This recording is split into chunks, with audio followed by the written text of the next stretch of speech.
So, hello guys! Good evening! Ito pala ang ating ulam for tonight. Pero alisin muna natin itong mga to kasi madumi yan. Alright. Actually guys, nasabaw na ito yung dinangdong ko. Ayan. Pero mag-evaporate din yung ibang sabaw niyan later. Ayan, sikat ang tulog ito. Brown nga na ito. Because this is no. This is no good.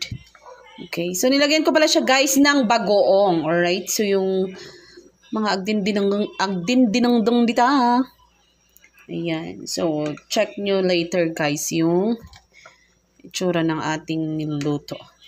Ayan. Actually, ganyan siya guys. Ang kulay, di ba? Patani, pinaglalaokon guys. Patani, karabasa, okra, kantarong. Ayan. So, yan guys ang aming ulam. Ang dinner namin. O, diba? Yummy. Santupay lang na sabaw. Pak. Mas bet ko kasi guys yung hindi siya dry. I mean, ado sabaw na. Alright, para mas masarap. So, dagi jay mahilig din ng dong dita. Oh my, kayong tamingyan to you ditoy. I'm still waiting for this one to maluto. Ayan, nagrigat ag English guys. O, diba? Hayaners, ang ating ulamin. Later.